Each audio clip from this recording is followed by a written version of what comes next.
An infectious disease doctor, 13 investigates exposed as being in hot water with the state, has now lost his license. Well, thank you for joining us live on TV, on Android TV, or wherever you're streaming us. I'm Todd Quinones. And I'm Trisha Keene. Chief Investigator Darcy Spears showed us how Dr. Dhaval Shah was charged with malpractice after 2 patients died in his care.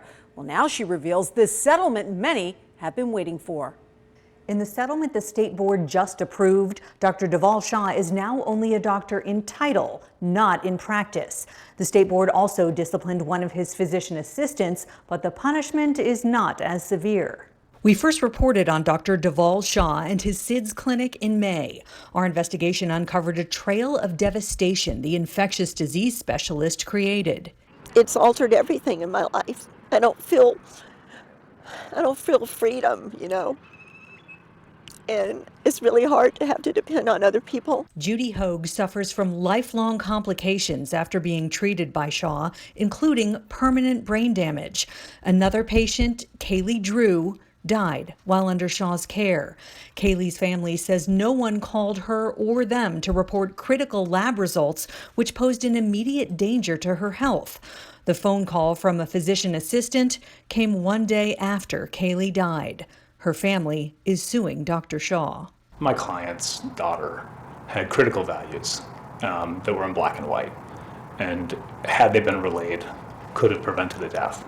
Patients spoke out. So did former colleagues like Dr. Christy Kaminsky, who worked in wound care at SIDS before she quit in frustration with Dr. Shah. Someone like this should not be practicing medicine, in my opinion. The state agreed, approving this settlement on Wednesday. It revokes Shah's license for at least a year. He can reapply after that, subject to board approval.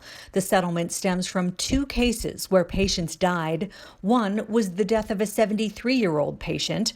The initial complaint says Dr. Shah failed to ensure appropriate antibiotics were ordered for and given to the patient, failed to supervise his physician assistant, and failed to keep accurate records. This other complaint, filed last July, involves a 23-year-old mother. She died after Shah's PA and business colleague allegedly failed to recognize imaging studies and lab results indicating tuberculosis. In the end, Dr. Shah admitted to 1 charge of medical malpractice and 2 charges of failure to maintain adequate records. As doctors, we take a Hippocratic oath, and our first thing is to do no harm. And I saw too many patients not getting better. Clinton Anderson, a physician assistant to Dr. Shah, also admitted to malpractice and improper record keeping. His settlement agreement with the state provides for a stayed license revocation. He gets to keep practicing medicine as long as he meets conditions of probation, which he'll be on for up to 2 years. Both men must also pay fines and the board's investigative costs. $10 grand for PA Anderson and more than $23,000 for Dr. Shah. They will also both receive public letters of reprimand. Darcy Spears, 13 investigates.